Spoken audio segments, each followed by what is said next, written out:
Happy Earth Day, everybody. Let's create an Earth Day t-shirt design. I saw that Sticker Mule was having a creative community activity on Dribbble. I thought that would be fun. I decided let's make the design look like an 8-bit pixel art. First, I create my grid in Adobe Illustrator. I use the Live Paint Bucket tool to start on my border for the Earth. Once that is complete, next is to fill it with blue and greens for the oceans and the land. Due to the overall graphic being simplified, I want it to look as close to the globe as possible.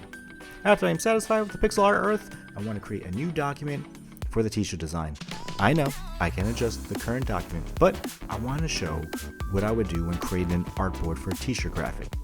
I want to have my document big enough where it can add at least a 12-inch by 12-inch graphic so the art can print as a full front or full back print. I use the Eclipse tool, then Type on Path tool to type my text. I would create the text for the top and bottom. I want to keep the 8-bit theme going, so I want to make sure that my font choice matches the graphic. I went to Adobe Fonts and found the font PF Uniform, which I thought was fitting. My phrase is going to be Earth Day every day, especially since it shouldn't be just one day we recognize trying to take better care of the planet we live on. If the text on the life path is not to your liking, go to Type, scroll to Type on Path, and click on Type on Path options.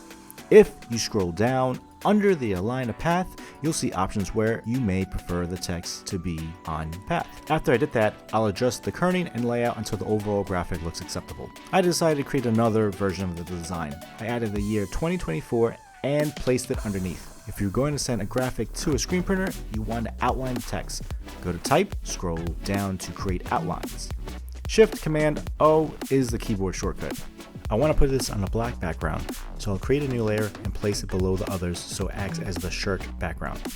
The text is changed to white. I want the Earth to have a white stroke, so I'll make a copy and place it in the back and change the stroke color. You can use the offset path to create the stroke behind. I like to set my align stroke to outside. I can smooth the corners, but the graphic has sharp angles, so the stroke will look similar to what is visible. I'll take the graphic with the year and mock it up on the front of a t-shirt. I do want to see what it looks like as a full front print, but after looking at it, I decided to make it a left chest graphic. I open up a back t-shirt template and add the other graphic. I adjust it to look close enough to what it would be printed as. Remember, when mocking up a t-shirt art, you want to make it look as realistic as possible, especially if you plan on selling t-shirts as pre-orders. That's the final look of creating the Earth Day t-shirt design. If you like this video, make sure you like and subscribe.